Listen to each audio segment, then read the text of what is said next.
I'll never forget the first day that I was in my intro to computer science lab. Our TA asked us to raise our hands. Basically, this is how it went. Raise your hand if you are a Mac user. And I raised my hand, and out of like the 25 people who were in the lab, there were probably only like me and 2 others who had a Mac, and everyone else had a PC. Now, the interesting thing is that most of my professors in computer science and electrical engineering actually had MacBooks. Most of them were not PC users. Most of them had Macs. And I always found that really interesting how most of the students choose PC, but most of the professors choose Mac.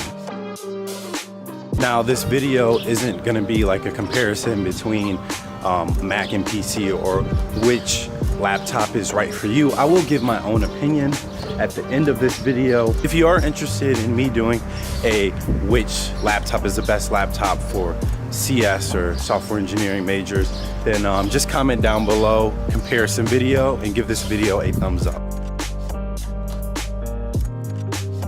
Guys, this is actually like my favorite season. Okay, fall is technically my favorite season because I think it's so beautiful, and my birthday is around Thanksgiving time. Actually, I was born on Thanksgiving. It's another story for another day. But I love summer because you can just get up and do stuff without having to throw on 10 pounds of clothing.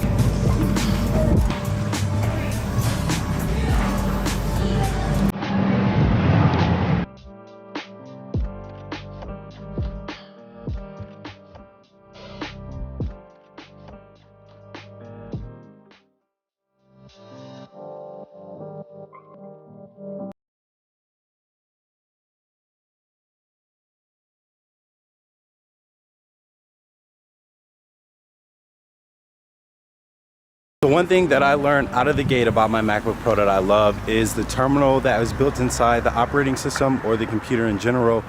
And the reason being is because it was very similar to the Linux machines that we had in our computer science labs. So I was able to quickly adapt to learning terminal commands. Another thing that I love about Mac and just Apple in general is the reliability you get from MacBooks. Honestly, they just work. Take them out of the box and they just work. I know that a big part of choosing a laptop is budget, and I understand that MacBooks typically cost a lot more than PCs. However, my opinion, it's worth it because you're just gonna have a reliable laptop that's gonna work, you know, most of the time, if not the whole time throughout college. And to fix your laptop, one thing I've noticed is that, okay, so there was a time where my MacBook Pro just stopped working, and this was at the end of junior year. So I had this laptop for 4 years without any problems. And I had to like fix, I think it was a motherboard, and Apple gave me a new display or whatever. But all that only cost $250 because Apple had like this program where basically no matter what's wrong with your laptop, it's just a $250 deductible that you have to pay. And that was great. I was able to get my laptop fixed for $250. And another thing is, I was like, okay, I decided that it was time to upgrade my laptop because my MacBook Pro was just too slow. It was what, 2017, and my MacBook Pro was like a 2012, so it was 5 years old, and it was just too slow, especially when it came to some of the things that I had to do for computer science. So I would recommend getting a 16 gigabyte of RAM laptop if you can, especially if you are doing Xcode or any like iOS development. If this little tidbit of information helps at all, the smartest professor, if not the smartest person I've ever met in my life, had a MacBook Pro, and all of my favorite professors had MacBook Pros. Since I was an engineering student, if I was gonna go with Mac, then a MacBook Pro is a must-have. I did have the MacBook Air for my last year of college, and that was a bad experience, not really because of the speed outside of using Xcode and doing iOS development, but because I got 128 gigabytes of storage, and that's just too small no matter what your major is. Unless you're gonna be using something like iCloud or Dropbox or carrying around an external hard drive every day, which I wouldn't recommend because you're on the go so much in college. The last thing you want is to forget your external hard drive at work for a project you're supposed to be working on or a paper you're writing.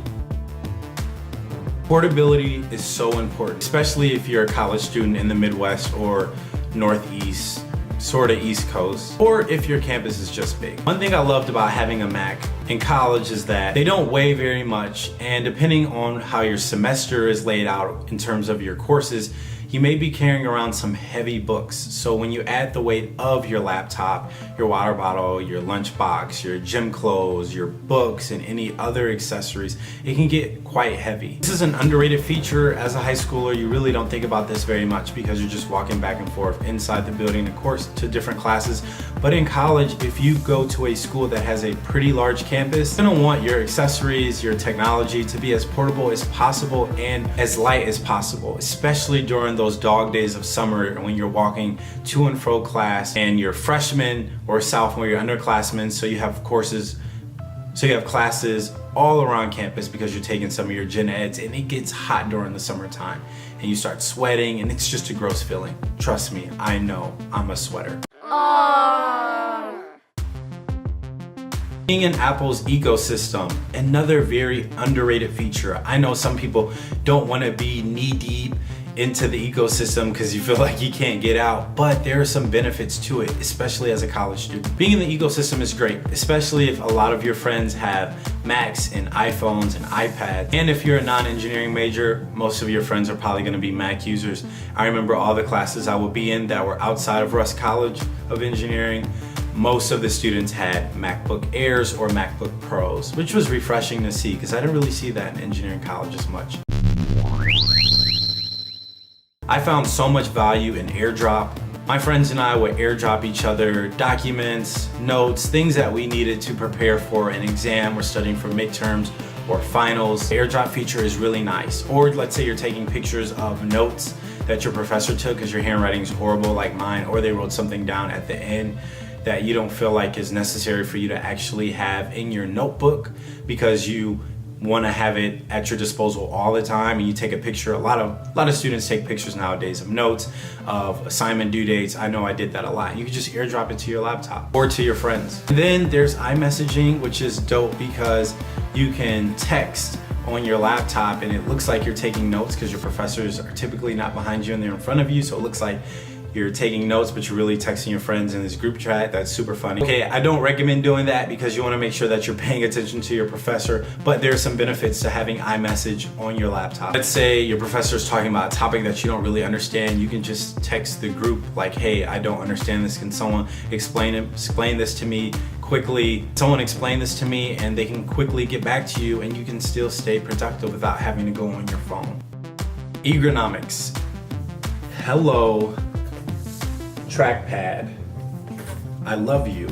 The most underrated feature for laptops. You don't realize how nice it is to have a big, functional, responsive, haptic feedback capable trackpad until you don't have one. This is the very reason why so many people love MacBooks, especially programmers and video editors and designers. If you're an engineering major or a nurse or a business major, it really doesn't matter. All gonna be on our computers a ton, writing papers, projects, programs, you name it. Online classes, just we spend so many hours on our laptops and our computers. So you wanna make sure that your laptop has a good ergonomically friendly, is that the right thing to say? The trackpad can make a huge difference in your effectiveness, and having a large trackpad is just good for your wrist. All in all, the two Macs that I had in college were very convenient. They work right out of the box, whether they're open box, refurbished, used, they just work. If you are considering getting a Mac, my recommendation is to either go the refurbished route or the open box route at Best Buy or Micro Center. Keep in mind, if you see a good deal at Micro Center, Best Buy Best Buy does price match. So if you see a good deal at like B&H Photo or something like that, another reputable place, then tell the person that's working at Best Buy that's trying to get you a new MacBook about those deals. And obviously you want to use those student discounts because you can save hundreds. So yeah, those are my experiences using a MacBook Pro and a MacBook Air, but mostly in college I had a MacBook Pro.